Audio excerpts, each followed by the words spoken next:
Welcome to the Chess Angle. This is not your typical chess podcast. If you're an amateur or club-level player, the Chess Angle is for you. Our content is aimed at busy adults who are serious about the game but have limited study time. Featured guests include both amateur and titled players alike. And now, here's your host, Director of the Long Island Chess Club, Neil Bellon. Welcome, everybody, to the Chess Angle. Hope you're having a great day. Shout out to our sponsor, Chessable. Their courses are fantastic. There's a link in the show notes for Chessable's main page and also a link for our landing page where you'll see a list of some of my favorite courses. Check out chessable.com today. A few quick reminders. Be sure to follow us on Twitter. Our handle is @thechessangle. Also, please subscribe to our new YouTube page, which has preview clips for select episodes. The YouTube page is really to attract new listeners who haven't discovered us yet, but if you would subscribe to support the podcast and help build the community, I would appreciate it. I'm slowly adding content to it. It's more of a marathon than a sprint type of thing, but I did get the ball rolling. It's a standard YouTube channel. It's not a paid thing or a paid membership thing. But if you would subscribe, I would greatly appreciate it. You can search the Chess Angle on YouTube or just click the link in the show notes. If you like the podcast, the best way to support us right now is to leave us a 5-star review on Apple or Spotify and spread the word on your socials. Reach out to your chess playing friends. Whatever you can do, we appreciate it. On my end, I'm looking to do some giveaways and things like that. That's in the works. I'm looking into that.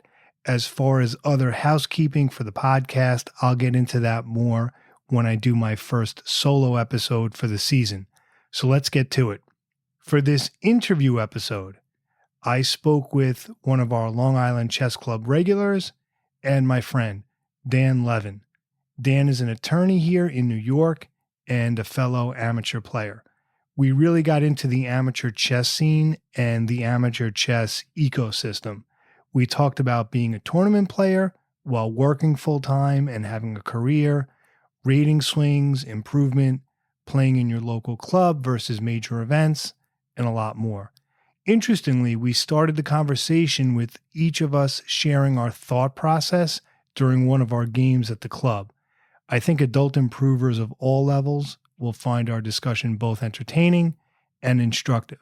My chat with Dan begins right now. Hey, Dan, welcome to the podcast. Good to see you. Thanks for coming on. Thank you for inviting me, Neil, and also thank you for all the work you do with the Long Island Chess Club. We need people like you. The chess community needs people like you. It may be a thankless job, but not today. Today, you're getting thanked. You know, I appreciate that. It can be a thankless job, but I do enjoy it. But I appreciate you saying that. It's very kind. And thank you for being one of our most regulars. You're like a staple at the club. So, you know, we've always had some interesting games. Speaking of which, we both had a couple of tough losses this past Thursday, but I thought they were interesting games, kind of instructive. I didn't really get to see mine on the computer yet. I'm kind of waiting. I kind of like to wait a few days just to look at it with fresh eyes. But I thought we would talk about our games. I think it should be interesting. So I noticed yours towards the end because I was still playing. You were playing a strong player. I think he was over 2,000. And it was a tough end game. I know you were down in exchange, but you were holding it together nicely. But I'm curious to hear about the whole game from the beginning, like what the opening was. Maybe you could just talk us through it. Sure. You got the material wrong in the end game. I actually had two pieces for the rook. Okay. Down a pawn. Right. Two pieces. Okay. Yeah, right. Got it. Yeah. But down a pawn with the worst king position, and the extra pawn was passed and coming. Right. The opening was a bit of a surprise to me, as I play d4, and I usually see knight f6 or d5. He played g6 on the first move, which takes me out of what I've been trying to learn and play, which is the Trompowsky, bishop g5. It also takes me out of my normal d4, d5, c4 openings. So I'd say it was a good opening choice for him because it took me out of what I was most prepared to play. I just play what I'm normally going to play against a wing opening against d4. It gives me the opportunity to play e4, so I played it on move 2. He plays bishop g7, and I played c4. It's going to take the whole center and develop normally and see what happens. And because I'm not prepared, I don't have a real fixed plan against the modern defense. That's what it's called when Black plays g6 on the first move. So I did just that. I with my knights on c3 and f3, my bishops on e3 and e2, queen on d2, castled. Meanwhile, he's doing some unusual things. He played an early h5. He developed his knight behind that h-pawn to h6. He developed his queen's knight to a6. He played c6 before doing that and swung the knight to c7. And eventually that knight came to e6 with the e-pawn still on e7. Kind of an unusual position.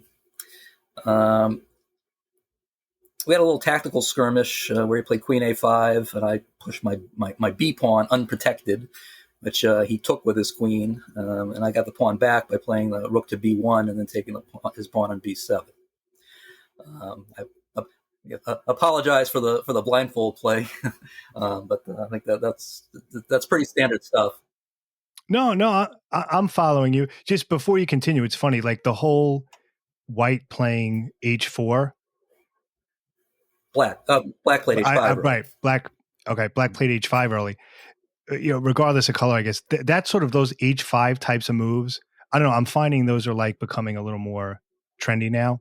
Because I know in the London, I promised I wasn't going to talk about the London, but how can I not, right? And well, my game, when we get to my game, I'll get into it. But I know in the London, there's a lot of new theory based on an early h5 if Black castles. But I think even with Black now, I don't know, that h5 move, I don't know, maybe he's an internet guy, but that seems to be, I don't know in your experience, but I know for me, that seems to be kind of a thing now, that early h-pawn move. I'm not sure if it is at the club level, but from my listening to Twitch streams of chess players, it seems to be an outgrowth of Alpha Zero. Alpha Zero played rook pawn pushes a lot in its match with Stockfish. Okay. Seems to work, and top level players are integrating that strategy into their games. All right. So anyway, please continue about your game. Yeah. I ended up doubling my rooks on the B file and reaching a position where all my pieces were on decent squares. I had the center, but there was no real tension in the center, and I did not know what to do. None of my pawn breaks were working. I spent a really long time in this position. I looked at every pawn break and found them all to make my position worse. I saw some tactical ideas about trying to trap his queen with both my rooks, which also wasn't working. But it had a side effect of forcing him to make a pawn break. If I threatened to win his queen, he has to play c6 to c5 to stop that threat. But it would attack my rook, gaining time for him. I ended up playing that line, which was a tactical error. I lost the full exchange as a result because of after he played c5 and I moved my rook, he was able to he captured with the c pawn my d pawn, which opened up the square c5 for his knight, which in that position was a fork of my queen and rook. So he won the exchange that way. Again, apologize for the blindfold play. No, it's all good. It's forcing us to think and visualize, right? Yeah. So I was down a full exchange and I think pretty lost, but I did have some compensation in that I did do what I wanted to do, which was force that c5 push to weaken the d5 square, and I got a knight on d5. Even though I was down the exchange, I lost the exchange on b7, and knight takes b7, and I played rook takes b7, so I got a knight on d5 and a rook on b7. He's got an uncastled king, so I've got some compensation. I've got an aggressive position with what I have left. And he made some mistakes thereafter. I think he made an impatient push with his then passed D pawn after his C pawn took my D pawn was passed. He ended up losing that passed D pawn. I think he also made another tactical mistake when I attacked his rook. His rooks are not connected. He's got an uncastled king. He protected his rook rather than moving it. He protected his rook with his bishop. And I was able to attack that bishop with a pawn that made the protection unstable. And he actually decided, and I think quite correctly, that he had to give back a piece for another pawn, which got that material that we had in the endgame, where I had a bishop and a knight and a certain number of pawns, and he had a rook and more pawns. Right. Let me jump in for a second. Couple of things for the listeners. Notice, those of you who may be getting into tournaments, who are new to tournament play, notice how Dan is thinking in terms of ideas, not just moves, right? Your pieces were on certain squares, square control, and things like that. So I think that's one thing. And the other thing is, your opponent was over 2,000, and yet, still started to make some mistakes, because it's a very common trap to play a higher rated opponent. I mean, we all go through this. You play a higher rated opponent and you just assume every move they make is stellar or must be good, but they make questionable moves as well. So I just think that's very instructive. So just wanted to jump in there. So keep going. Yes, I haven't computer checked this yet, so this is just my impressions from the game over the board. Okay. But we talked about it a little bit over the afterwards, and my opponent agreed that he had made some mistakes that turned his completely winning position into a much less clear position. Right. So that's how we reach that end game material, and normally two pieces is better than a rook and a pawn normally, but there are other aspects of that position which gave him the advantage. My king was very inactive and very difficult to activate because of the pawn position. I couldn't just move the king forward. The king was boxed in. I had to get my king active. I had to move it laterally before trying to get it up the board. Meanwhile, he's moving his king up the board, and he really dominated. He had really dominant king position, and that, I think, more than the material, was the difference in the game and why I lost. His active king supporting his pawns advancing.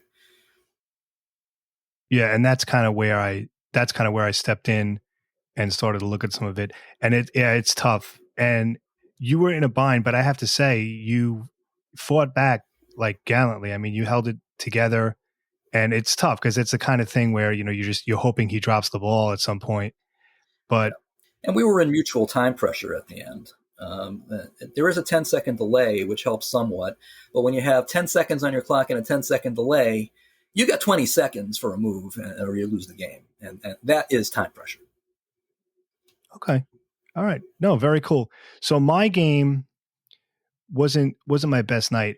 I actually faced a London system. Now, it's funny, I'm always talking about the London system. I never really got into how I handle it as black.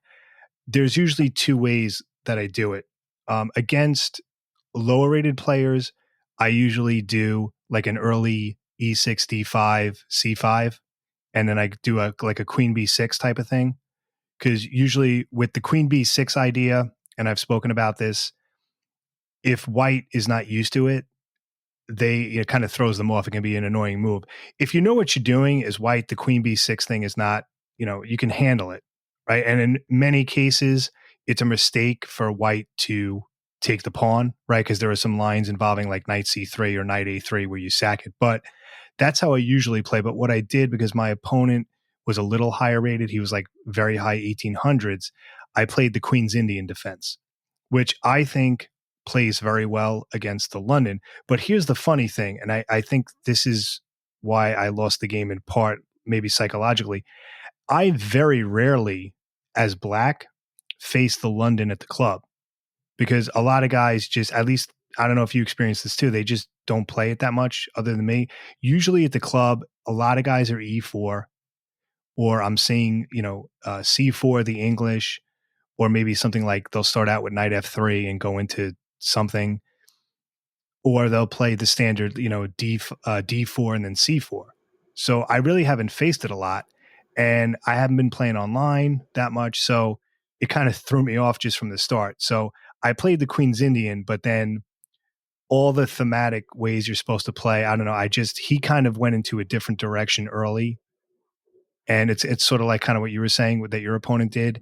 And I missed a subtle tactical thing. I ended up dropping a pawn early on. So, and now this is an instructive thing, I think, for a lot of people, all of us included, which is there's something about making a mistake or dropping material early in the game that is more of a psychological hit than when it happens later. I don't know, at least for me, because it's just like when it happens right away, you're like, you know what I'm saying? It's kind of like in baseball. If you're a pitcher and like the very first pitch you throw is a home run, like to recover from that can be. But what I did, you see, in the past, I would have gotten so frustrated and ended up just throwing the game away quickly. But I got up, I said, all right, just take a moment. He's up a pawn, the queens are on the board.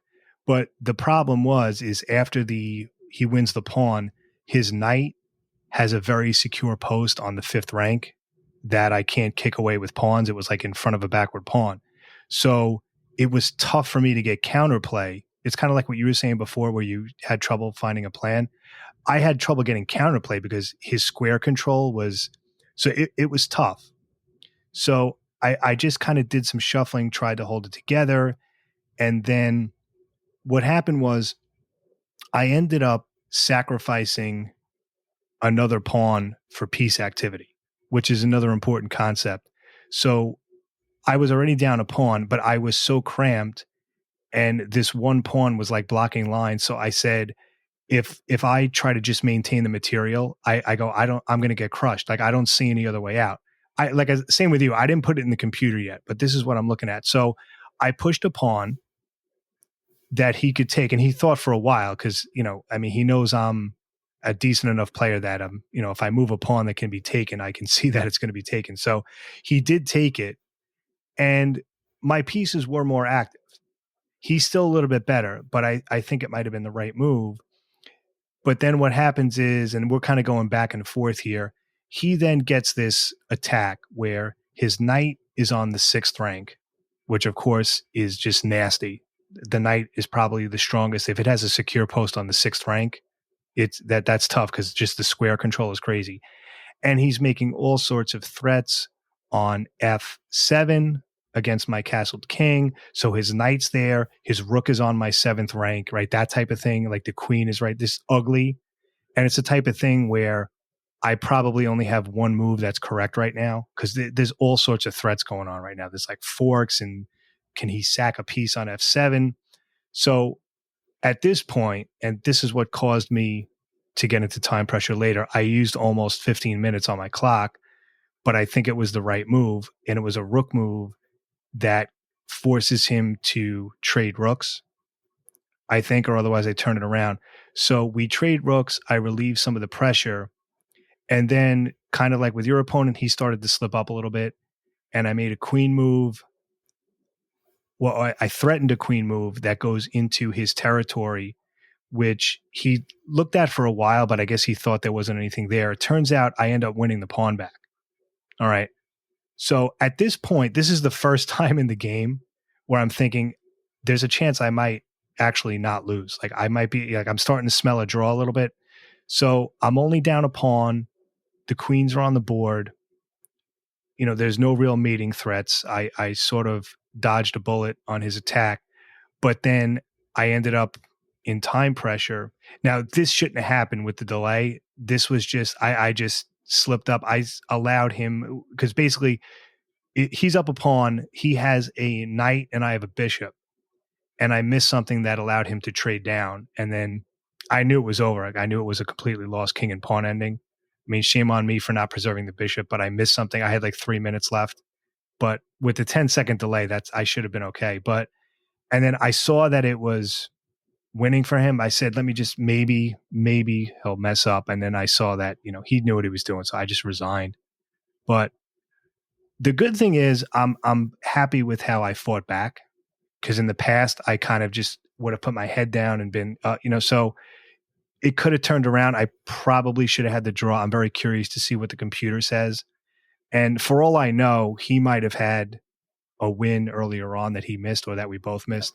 But it was just that kind of We had game. very similar experiences. Yeah, very similar experiences. Being worse and knowing you're worse against a strong player, but still having something to play for. Yes. Working it out, trying to get the best out of a bad position. You're still playing chess. I'm still enjoying the process, even though I expect that I'm losing. That's I'm going to get something out of the experience of playing that lost position as well as I can possibly play it. And that's the right attitude. Why I play chess. Yeah, no, that's the right attitude, and they call that in. I've referenced this book a number of times in the 7 Deadly Chess Sins. He calls it, gumption. He refers to gumption as, enthusiasm, composure, practicality. You have to enjoy the position. You have to be psyched to play, even if you know you're worse. And I think that's one of the major things that separates stronger players from weaker ones, is that they will squeeze out some draws or even wins from those lost positions or where they're worse, whereas a lot of players just kind of throw in the towel. I think that's really important. So, all right, so good stuff. So now, speaking of openings, as you know, against E4, I'm a big French defense person just because I think it plays very well. For the most part, I get good positions from it. When I was kind of up and coming in tournaments, I had tried the symmetrical openings, E4, E5. I had tried the Sicilian. And as you know, just my opinion, a lot of people agree. Others people think, I'm crazy. But I think for a lot of beginners and improvers, you got to be very careful with the symmetrical openings and the Sicilian, just because there's so much theory. And I like the French because in a way it's almost like a system opening, especially something like the advanced variation, where it's more about like where your pieces go and you're, attacking, that type of thing. But the one opening that I would recommend, I don't know much about it, I just know about it by reputation, against E4 is the Caro-Kann. Very solid. That's where white goes E4 and then black plays C6 with the idea of following up with D5. Similar to the French, but you're starting with C6 instead of E6. But Dan, you're kind of getting into the Caro-Kann, or you did, and now you're back. But just tell us about that a little bit. Yeah, I played the Caro-Kann for several years, and I decided to switch to E5 because I wanted to learn something new. I wanted to expand my horizons, and I've recently gone back to the Caro-Kann, mostly because I didn't like what club players were mostly playing against E5. I wanted to play some Ruy Lopez's. People aren't playing Ruy Lopez's at the club level. They're playing Bishop C4 on the third move. They're Ruy playing, Lopez. What's that? The Scotch. What's the Ruy Lopez? Never heard of it. Yeah, I'm sure you're joking. Yeah, of course. But yeah, but I know. But just in case there's somebody, I know what you're saying. I know what you're saying. It's kind of like a lot of players who play D4, they don't follow it up with C4. They go into either a London or like something else. But Go ahead, please continue. So I decided I'd go back to the Caro-Kann and get some more interesting positions. One of the reasons why I gave up the Caro-Kann is because I didn't like the positions I was getting in the advanced variation. The advanced variation, Caro-Kann, E4, C6, D4, D5, E5. And the main line there is black plays bishop F5. And the bishop on F5 in that position is a bit of a target. G4 is actually available immediately, but H4 followed by G4 threatens to trap that bishop. And there are other lines in the advanced variation where that bishop becomes a target later. White can play knight E2 and then knight G3, hitting the bishop. And I was getting some very bad results in the advanced variation. And that was one of the reasons why I was willing to give up the Caro-Kann to try to learn E5. Now going back to it, there's other ways to play the advanced variation. You don't have to play an early bishop f5. I found that I'm not getting a lot of the main lines. The advanced variation is one main line. Classical variation is the other main line, where white plays on his first three moves: e4, d4, knight c3. I'm seeing what I consider to be more sidelines, like the so-called fantasy variation, where white plays an early f3. I'm seeing the two knights variation, where white does not play d4. White plays knight f3 and knight c3 in the second and third move in some order. I'm seeing the Panov variation, where there's a exchange on if it goes e4, c6, d4, d5, e takes d5, c takes d5, and then c4. You can also play the exchange variation without the early c4. It's a different line. So in order to get back into the Caro-Kann, I bought a couple of online courses. And the online courses are pretty good, but it's a pretty set repertoire. I mean, they teach a specific line with a video lecture, and then the course has some drills to try to help you memorize that line. I bought more than one course, so I would have some variety, not just be locked into the repertoire that the course chose. So I could make a choice to which repertoire to make my own fit better with my desires and style. I did have a nice experience at the club where the week where I was studying a specific Caro-Kann line, my opponent played into it. Yeah, don't you love that? Isn't that the best?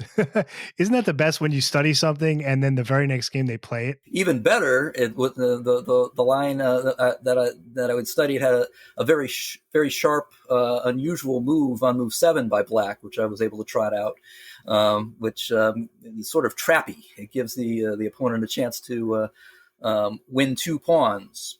One of the pawns being the B pawn, which is captured with the queen, which then gets kicked around a bit. And he played right into that line, and it's bad for white, good for black. Even though black is temporarily down 2 pawns, Stockfish says minus 2.5. So it's pretty much lost there for white if he decides to take the 2 pawns, which happened. I won a very quick game against the otherwise fairly well-prepared and strong opponent. All right, cool. No, and that's kind of an education for me too, because the Caro-Kann, that's something I should give a try. Give it like a solid try. Maybe play some online games, but by reputation, it's very, very solid. But structurally, it's similar to the French, and can get to positions that are very similar to the French, where the advantage of playing the Caro-Kann is you may get your light squared bishop outside the pawn chain. Yes, early, and that's not likely to happen in the French. Now let's talk about internet and speed chess. I'm just curious what your take is on that. Like, do you play online a lot, or maybe you don't? Just curious what your take is, because I always like to know what everyone's opinion on that is. I am a member of chess.com. If I'm gonna play on the internet, that's where I would play. I checked my statistics because I knew this question was coming. In the last 7 days, in the last 30 days, I've played 0 blitz games online. In the last 90 days, I've played 45 blitz games online. In the last year, I played 1,300 blitz games online on chess.com. If you do the math, I think you can say that I am a recovered addict. I've kicked the habit. It is addicting. That's one of the reasons I don't use it that much. I mean, I use it as a tool, but yeah, I'm never going to sit there at like 9 o'clock at night and say, oh, let me play for an hour. And then before you know it, it's 1 a.m. I don't, a lot of people do that, but it is very addicting. Yeah. Absolutely. Yeah. Now, when I say addict, that might be a bit of an exaggeration. Playing over 1,000 games a year at blitz, if you do the math, that's about 2 hours a week. Yeah, no, it's not much compared to what some people do. Yeah. Now, 2 hours a week is not a lot, But for the amount of time I have to devote to chess, it was too much. Sure, of course. Yeah. And there are better things I can do with my time for chess improvement than playing online blitz. Now, that's just me personally. That's so your mileage may vary. So I think online blitz is fun, but it may be a little bit dangerous. It can be done. It can be done right. I think a lot of people say the right way is you play a blitz game, you stop, you analyze it, you learn something about the opening. That's the most value you can get out of playing blitz games is practicing your opening repertoire. If you do it that way, it's probably a better use of your time than the way I was doing it, which was not that way. I was just playing game after game after game. Right. Well, what you just said, you just hit it on the head. Most people do that because it's just easier, and like there's always the prompt. It's kind of like on Netflix when you watch something and it immediately shows the next episode in the series. Obviously they do that deliberately, which, by the way, you can actually turn that feature off on Netflix. A lot of people don't know that. It's just very easy to just go into the next game. But like you said, and I've mentioned this before, I think Grandmaster John Ems alluded to this when he was on, which is the real value, Dan, as you said, maybe play 2 or 3 blitz games, but you need to go back and analyze them, because otherwise you're going to keep making the same mistakes. And, you'll pick up something. Oh, I played this. If I had done this, I would have had an advantage. That's where the learning comes in. But I think you're right. I think most people don't do that. Yeah. When I was checking my statistics, also it gives a percentile rank. I was quite surprised that my percentile rank was so high compared to my rating. My online blitz rating on chess.com right now is 1511. It tells me that's 93.9 percentile. Yes, I could have told you that. The reason is most people online are rated like below 1200 or below 1000. If you have an online, like a chess.com rating of like even something like 1400 or 1500, yeah, you're in at least like the 80th percentile. So, I mean, far different from, well, actually, no, it's really not even that different from the USCF like over the board rating. Because even if you're a Class C player, USCF, let's say you're a 1450 USCF player, you're in that. It's got to be at least the 60th percentile or something like that.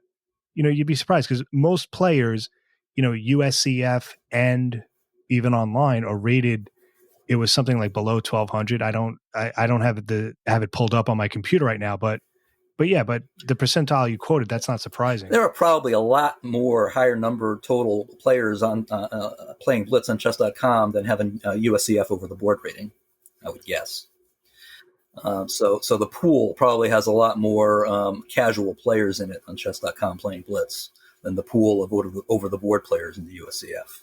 So let's talk about rating swings, because this is actually a good lead in to that conversation. Now, of course, rating swings and sort of these wild fluctuations in rating, very, very common at the amateur level. Could be for a number of reasons, life happens, whatever it is. Could be the type of tournaments you play in. But I know, Dan, for both of us, we were, much higher rated at one point. That's always that's always the qualifier too. You ever notice, like, the next time you go to a tournament and you're speaking to players at the club, say, "Oh, what's your rating?" There's always like that qualifier in front. Like, "Oh yeah, I'm 1530. Oh yeah, but you know what? A year ago I was like 1700." Or I'm I'm like 1250 right now. Oh, but my coach says I'm really 14. Right? You ever notice that? And I think we all probably do it. But there's always that, like, Sure. prefacing remark that goes along with it. I'll tell my story about my swing, but maybe you could talk about yours a little bit if that's cool. Okay, I'll start. I consider myself to be an 1800 player. Even though my rating right now is in the 1700s, and I agree completely.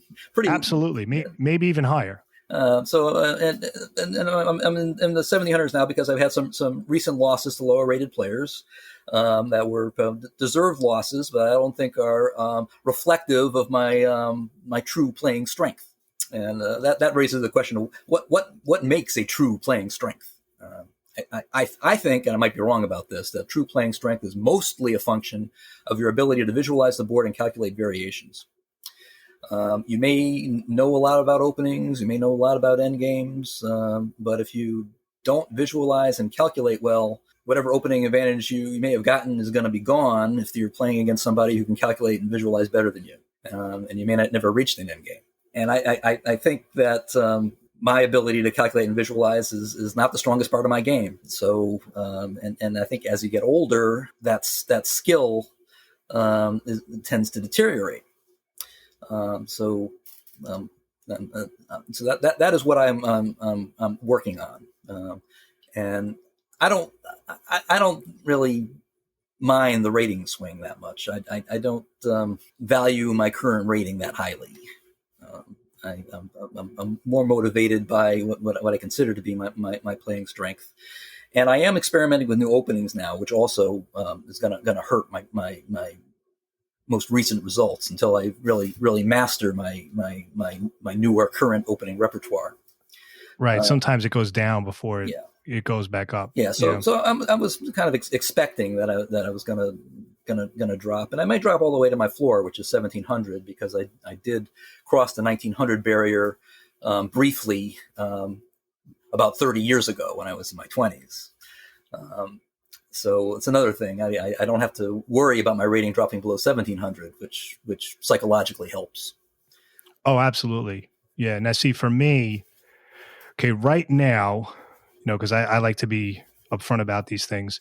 My rating, I'm trying to think, after it's probably a little less than online because it lost last week. It's probably like 1729, 1730 right now. I don't have it pulled up. I think it's listed as 1738. I was about 2 years ago. It was, I keep saying 1887. It might have been 1885, but almost 1900. And I was really on a roll. And then I just had some bad outings. And I'll talk about why I think my rating, swung so much. So what happened was, so I'm almost 1900, right? So this is, I don't know, maybe 2-3 years ago, something like that. And, I'm pretty happy about that. Yeah, you should be. Yeah. I'm a parent. I work full time. I'm not one of these guys like who's studying out, I was pretty happy with that, especially because when I first started playing in my 20s, I was like stuck in the 1300s. Like I was really struggling. And so I built that up, and then I ended up dropping to my floor, which is 1600. So you're looking at almost 200 points. Now, Dan, your attitude is much better than mine. Like, you enjoy the process. I was infuriated. Like, trust me. I mean, I didn't show it. I didn't like pull, but when I dropped down to my floor, I was angry. Like that bothered me. Like it bothered me just generally, my ego. I was like, this is not, and that might be good for your motivation and your overall. Yeah, well, that's what I was going to say. It got me so angry that like it lit this fire that I needed. So the fact that I brought it back up to 28, that's pretty, that's saying something. So I'm on my way. And then my goal for the end of this calendar year is just to get to 1800. So I have about, 75, 80 points to go. Might happen sooner. I mean, that's my goal. But like you said, and this is something at the club, you got this newer crop of kids who are coming in who are quote unquote unrated, who are quote unquote, 1200, and they're playing like, they're 17, 18, 1900. But what's painful, and this is something with the rating system is, as you lose to one of these low rated players, you could drop 30 points. Right. And if you can only play once a week, which is true for most of us, with like full-time jobs and living in the real world, that can set you back for a month. I mean, most people, you're not going to gain 30 points in one tournament. You could, but most people aren't going to do that. That's not your typical, that's like on one of the ends of the bell curve. That's not typical. You might gain 5 points, lose 5 points, stay the same. That could set you back, for months. I was talking, shout out to Matt Cubell. He used to play at the club. We had a long conversation about this. How you have that one bad loss and you lose like 25, 30 points. It can really set you back. Unrated players are usually underrated players these days. That wasn't true 20 or 30 years ago. 20 or 30 years ago, unrated players were inexperienced. 100%. So today, an unrated player probably has hundreds of online games under their belt and probably knows what they're doing, and it shows. Oh yeah, I'm more afraid, and I've said this. I'm more afraid to play a lower rated or an underrated player than I am a higher rated one, because I love playing up. There are so many reasons, because it's sort of like insurance when you play a higher rated player, because in a way, you really can't lose, because think about it. If you win against a higher rated player, you get a ton of rating points, right? Like I'm 1736. If I beat a 1900, that's like 30, it might be 30 or 35 points, which is crazy for one game. If you draw, you also get points. So you have draw odds, right? You might get like 15 points. And if you lose, it's a minimal hit on your rating, right? So if I lose to someone 200 points higher, what am I going to lose? Maybe like 8 points, something. It also may be a good learning experience depending on how you lose. If you lose because you are outplayed, you're probably going to learn something. If you lose because you blunder, maybe not. But if you're so playing, you always want to play a high rated player. Absolutely, always. And that's number 4. So there you go. You read my mind. That's exactly what I was going to say. Regardless of whether you win, lose, or draw, you're getting an instructive game that you can really learn from. And when you put it in the engine, you're also surprised at how many mistakes these higher rated players make as well. Absolutely. Let me just explain sort of how I got down to 1600. I think the main issue it was 2 things. There were too many times I was playing where I either just had a crazy day or was distracted, and I probably should have just said, okay, you know what? It's not worth it. I would rather play a game where I'm really focused and I'm going to enjoy it than play a game where I'm not. And like, it's just going to be, you know what I'm saying? I'd rather not play than play if I'm not feeling it. But of course I got stubborn. So I think that's one thing. And then the other thing too, which is sort of like the chess version of going on tilt. And I think I've cleaned this up since then. This was something I really had to think about.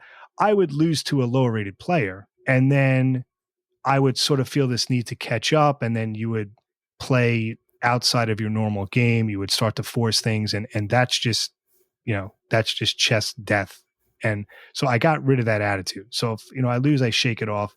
But I think that's why. And like I said, I must be doing it right because I dropped all the way down to my floor, got it back up about 130 points. And so, like I said, about another 70 points or so, I'm back to 1800. So hopefully, if that'll happen, that's the plan. That highlights one of the differences between playing a once a week game at the club and playing in a major tournament where you're playing a large number of games in a short amount of time and in a very immersive environment. Coming to the club on a weekday night after a work day, you may or you may not be in the mood to play your best chess. For me, when I'm playing in a major tournament where it's 2 games a day over a weekend, and a Friday at sometimes as well, I have no trouble at all being motivated for the next game, win, lose, or draw the previous game. Totally in the zone. Don't care about what's going on in the outside world. I'm there to play a chess tournament, and I'm going to be focused. And I'm actually the opposite. See, you've got the right attitude. See, I'm not a fan. For me, I'm not. I prefer the club level, but for me, I'm just the opposite. Because if I somehow worked it out that I could play in a weekend tournament, the problem is I'm thinking about whatever work. I'm thinking about I can't. You really need to clear the decks mentally, so to speak. And I'm at a point where I just don't think I could do that. And the second thing is, unlike you, and you're a better man than me, right? Dan the man, is that if I have a bad loss, right, at one of these weekend tournaments, and let's say it's like down to the bitter end, I think I've mentioned this before, I'm the type of person, I know I'm not going to be able to shake that off and just play another game. Like no matter how much I know that, and I'm going to be thinking about that previous game, and then that's going to affect the current game, and then you just end up losing more. So for me, I just prefer playing at the club because I love that week buffer that you have between the games. That's just me. But a lot of people are like you. They love the whole weekend thing. For me, I mean, I'm not saying I'll never go back to it, but if I did, I would maybe take strategic buys, because I know for myself, I don't know if I really enjoy or if it's good for me to play more than one classical game in a day. Now, of course, you might get lucky in the first game. Maybe your opponent blunders early and it's over after 20 moves and you have a long break, but you can't bank on that. And because I tend to be more of a positional player, I like, close positions and strategy. Most of my games end up going into an end game anyway, just because of style. I don't know. That's my take. So you like, as far as major events versus clubs, I mean, you enjoy both, but you just feel it's just a different ecosystem? I do enjoy both, but I find that I may be more tired after a work day playing on Thursday night at your club and not play up to my best potential. Whereas I think I come closer to playing up to my best potential every game when I am at a major tournament on vacation in a different environment. I can be more consistent. Yeah. See, now let me look at the other side of that. See, I look at it this way, right? Thursday night, I'm tired also as well. I mean, it's like I said, you're never going to be, I understand I'm never going to be 100%, right? Playing at night after work. But I guess what I was saying before, if I'm like really, really feeling it, then I should probably not play. But the thing is, your opponent is also in the same position. So even if I might be tired on a Thursday, but very often I'll do well because, my opponent's in the same boat usually. Whereas in these weekend tournaments, what you described, like it's fresh, you're on vacation, everybody is in the same position, right? Everybody's more relaxed and fired up to play. So I think the club games can be more mistake prone. I care more about the quality of my game than what the result of the game is going to be. If I play my best and I lose, I'm far happier than if I lose because I blundered in a equal position. And and losing because I get outplayed seems to happen more. I mean, put it differently. I blunder more in the club games than I have in the major tournament game. All right. It's interesting. See, now the thing with me, and this is just my opinion, I just like the weekend tournaments. I just don't like them. That's just me. I'm not saying people shouldn't play it, but that's just me. For me, it's just I don't know. It's too busy. There's too many, I don't know. There's too much stimulation, if that makes sense. Like, I don't know. It's too busy. There's a lot of kids. And just the fact that you're playing, I'm at a point, I can't play that much chess. There are also famous grandmasters at these major tournaments.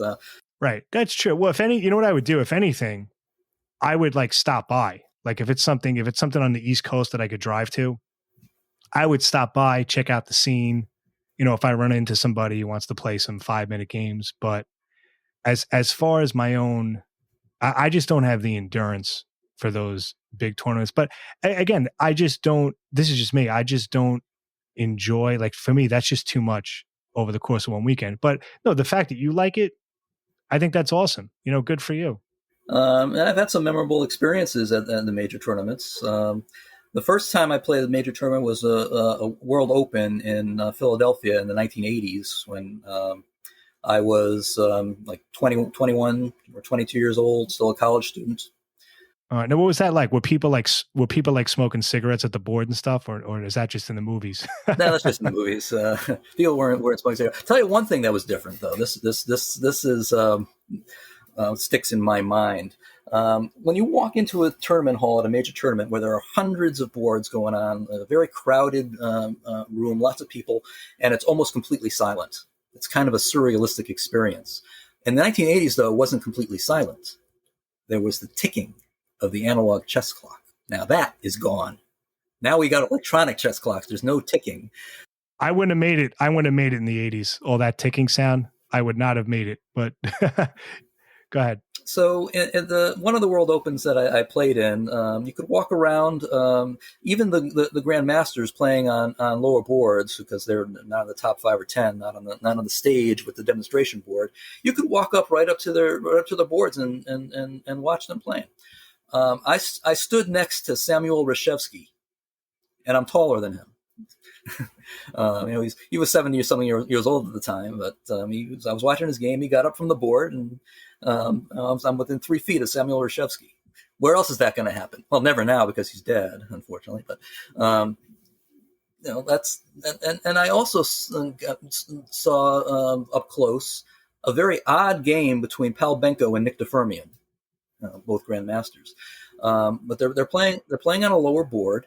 And it's the normal vinyl board, full-size board, but they were playing with these tiny magnetic cheese pieces from a travel set. I have no idea why they were doing that. Maybe it was some kind of protest against the fact that grandmasters have to bring their own chess sets to the tournament and it's not supplied for them. But it was weird. I wish I could find out what the story behind that is. Maybe I can if Nick DeFermian is listening to your podcast, or somebody who from San Francisco who knows Nick DeFermian at the Mechanics Chess Club is listening to your podcast can ask him and send in. And if he remembers and sends in the answer to you, that would be great. Okay, that's funny. Yeah. We'll get him on. Yeah.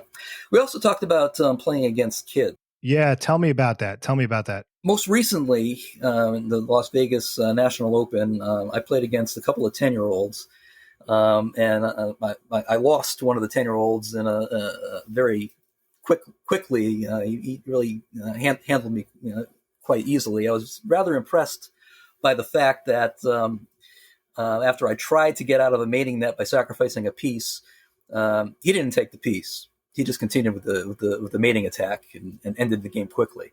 I think if I was in his shoes, I would have taken the piece and had a chance of having the game turn around. He did not take any chances. Yeah, it's amazing. It's amazing the maturity of some of these kids now, because like they have the reputation. Oh, these kids, it's all tactics. They all play fast, but you'd be surprised, like their positional knowledge and their patience and their discipline now. Even some of the kids we have at the club, right? They're like 9, 10 years old, very mature chess and patient. 8 years old even at your club. Oh yeah, absolutely. Yep. I at the early in the earlier major events, the young kid player was more unusual. But I did play a young kid at one of the World Opens, and it was a bit of a shock to me because I just won a game. I was at a plus score. I looked at the cross table, then the pairing sheet to see who I was playing. I was playing against the player rated about 50 points higher than me. I got to my table, and there's this little dark-haired kid, 10 years old, sitting across from me, and I was wondering what's going on.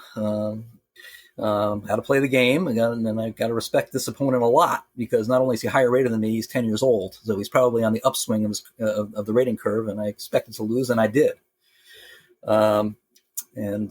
was very mature at the board, and he played a very good game. I remember the game. It was I had white. It was Benoni, and I was attacking. He was attacking me, and I was defending, and I beat back the attack by getting to an end game.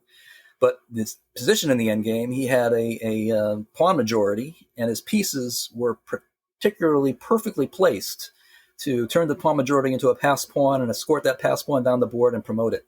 So I lost the game and I discussed the game afterwards, which happened then. It was less common now. And that's when the 10-year-old kid came out. He was very generous with his punctuation in the analysis. This was a double question mark move. This was a double exclamation point move. And it really wasn't. It was more normal. He was a very, very good kid. And I was very interested in watching his career. And he did have one. Became an international master before he quit chess. And his father, Fred, was with him. Can you guess who it is? Josh Waitzkin. Correct. I played Josh Waitzkin and lost to him at the World Open in Philadelphia in the 1980s. Wow. Fascinating. That's cool. Yeah, see, everybody comes on the podcast with these stories, and I'm like, yeah, I can't even. I have nothing. I got nothing. I apologize for burying the lead, but I kind of had rehearsed that. No, listen, when I have guests on here, I like to move to the side and hear your stories. No, that's very cool. Now I have to ask you about this because you knew this was coming too. You played a simul against former champion Boris Spassky in the 80s as well. I was a college student at Rice University in Houston, Texas. And Houston also had a very active chess club there called Houston Chess Studio. That's where I played my first rated games. That's where I became a member of the chess culture, so to speak. Another player, another student at Rice University who played at the same chess club,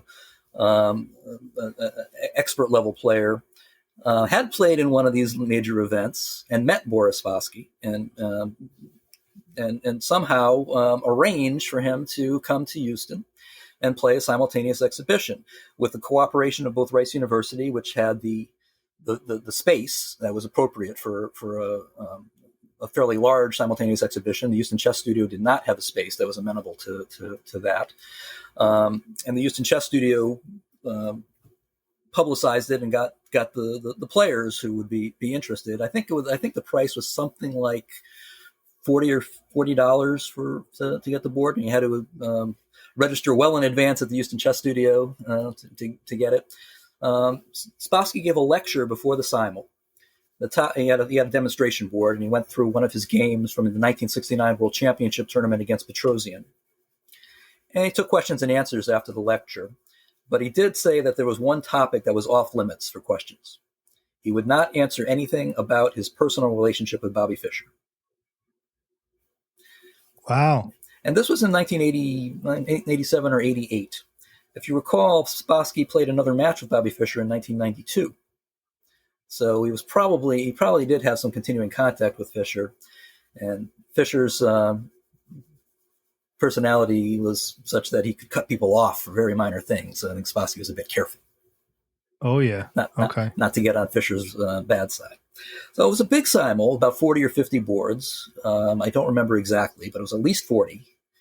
The setup was a big square with Spassky in the middle of the square walking around. And it took a long time with that many boards for the simul to be completed. It was probably a lot of work for Spassky. He probably walked a mile or so around that square. Sorry to jump in. And for those who may not be familiar, so simultaneous, basically the player, usually a grandmaster, they're walking around playing all these different players. And the rule is, Dan, correct me if I'm wrong, you have until he returns to your board to make you move, correct? Correct. When he gets to your board, you have to move. And sometimes a simultaneous exhibitor can allow somebody to pass and not make that move until he comes around again. Spassky did not allow that for that simul. That simul was too big for him to allow passes. It would have taken too long to complete. So when he got there, you had to move. And you had plenty of time, at least in the early going. It took him a while to make that circuit with that many boards. I don't remember the opening that I played against him, but I do remember how the game progressed. The major material imbalance in that game was queen for 3 minor pieces. I had the queen, he had the 3 minor pieces, usually advantageous for the 3 minor pieces. And the game became rather boring once we got that material imbalance, because when Spassky got to my board, he just moved one of his minor pieces to a safe square. He didn't try to come up with a winning plan. He just made sure that his position was sound and solid and invulnerable, that no targets for my queen to attack. Until he won a lot of games on the other boards, and he came down to 5 or 10 boards. Then he started looking for a winning plan, which wasn't hard for him to find, because he could maneuver his pieces so that he can attack a weak point that I can't defend. He's got 3 pieces attacking, and I just got a queen and a king. There's going to be something that's going to fall, whether it's a pawn or an important strategic square. He knew he was going to win that. He was going to win the game against me. He didn't spend a lot of effort on it. But I got the advantage of having a long game, so I could see the rest of the simul, and I was there at the end. I could watch the tough game. He had a tough game against a younger player where he was the only game where he was in danger of losing, which he did manage to draw. He didn't lose any games in that simul. I don't know how many draws he gave up. I do know he gave up at least one because I saw it. I was there at the end. Yeah, usually there's at least a couple of draws, kind of unavoidable. So that's the story of my one brush with a former world champion. Very cool. Very cool. All right, so Dan, let's end with this. We're coming up to about an hour, so really good stuff. I'm having fun. I'm having a ball. This is good stuff. So you recorded, and I'm fascinated by this. I think this is great. You recorded some audio chess books for the blind in the mid-90s. And I would just say up front, I would have never made it as a voiceover person for audiobooks. I just have too much of a New York, Long Island cadence to my voice. So yeah, I won't be quitting my day job for that anytime soon. But the fact that you did that, I think that's awesome. So I'd love to hear about that whole process, like how you even got into that, like how did you record it, and what that was all about, because I think that's great. Yeah, I was playing at a chess club in Hartford, Connecticut, and the tournament director at that chess club, before a game started, made the announcement that he had been contacted by somebody who works for an organization that records books for the blind, and had gotten a request from a blind chess player to record a specific chess book, and she was looking for somebody to do it, and wanted a chess player who would be able to bring some knowledge to it. And I had some time then, and I thought doing some volunteer work would be good, so I did. I volunteered. The woman who was doing who was the monitor for the recording, who worked the equipment, her name was Geraldine Cohen. She had a space in a library in East Hartford, Connecticut, for a recording studio. We met beforehand to talk about how we were going to do it. Also, I knew of the blind chess player who requested the recording. The book he requested was Alexander Alyakin's My Best Games of Chess, I think it was 1903 to 1937. I'm not 100% sure of the years in the title, but it's a Dover book. For copyright reasons, you had to read it exactly as it was printed, and that included reading the diagram. So when there was a diagram, we had to convert the diagram into words using something like Fenn notation. You know what that is? I remember it vaguely. Why don't you explain that? Yeah, you describe the diagram position by describing how many empty squares there are before there's a piece, going file by file. Okay. And then stating what the piece is. So like 4 empty squares, white queen, 3 empty squares. Yeah. And there were probably a lot of diagrams, right? Well, there was a fair number of diagrams. Every game's going to have at least one diagram. And it's a bit of a boring process, actually, to go through a chess game in a chess book, particularly in descriptive notation. It goes something like this. Move 1, pawn to king 4, pawn to king 4.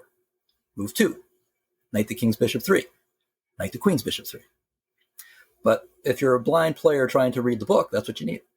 Now, is this stuff like still around? Like how did that work as far as publication and everything? Well, it's only available to a blind person, and it was done on audio cassettes. Today, I'm not sure that that's how it's done anymore. It might be now that there's an online streaming service for the blind. So, I was going to say, if you recorded that now, it would probably cut the work like by at least 70%, probably. And with all the technology and recording tools, it would be a lot different. But so how many of these books did you end up doing? I did 3 chess books. After the Alyakin book, I did 100 Selected Games by Botvinnik.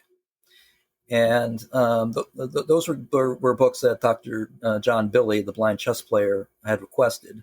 And then I suggested one that I thought might be of general interest to chess players throughout the country, which was a book about the Kasparov versus Deep Blue match, which interested me at the time. You know, the first time a computer beat a world champion. Also, that one was in algebraic notation, which I thought was a little easier to deal with. And I also continued to record just regular books for the blind. I did some comedy books, Dave Barry stories, and a book of essays by Umberto Eco. So it became an ongoing volunteer project for me. One thing that I got out of the chess book recording is I learned some pronunciations of things. The monitor, Jerry Cohen, was very a stickler for pronunciations. It's Moscow. It's not Moscow. There is no cow in Moscow. It's Moscow. There's a variation of the Sicilian defense that most people probably in America pronounce as the Scheveningen. It's actually that's a Scandinavian city. It's at least I learned it for doing this recording as the Scheveningen. So if you ever see the Scheveningen variation, that's how I was taught to pronounce it. Right. No, this is good because I probably need a lesson. I probably, butcher a few pronunciations on the podcast occasionally. Yeah. So, and I must admit that I didn't actually play through all of the chess games that I recorded. So even though I can say that I officially have read the entirety of Alexander Aliakhine's My Best Games, I haven't absorbed them. Yeah, I don't think anybody has really, but that's cool. I'm laughing about the descriptive notation. That's it, to me, like algebraic, like the fact that people still keep score in descriptive. I don't like, I don't even know how they read that. Like pawn to king's bishop 4. Like just, you have the coordinates, whatever, E4, E5, D takes, but people still use it, even at the club. Like they write in descriptive notation. I don't know. I don't get it. There are some advantages to descriptive notation, like bishop takes knight versus bishop takes F6. You might want to know what's on F6. This was a blast. I really enjoyed hearing your story. I enjoyed chatting about our games in the beginning and the thought process. This was a lot of fun. Thank you so much for being on today. You're welcome. I appreciate the opportunity. I always enjoy talking chess with somebody who's knowledgeable. No, I appreciate it. So I will see you at the club. And for those of you at home, thank you for listening. And as always, I hope you win your next game. Have a great day.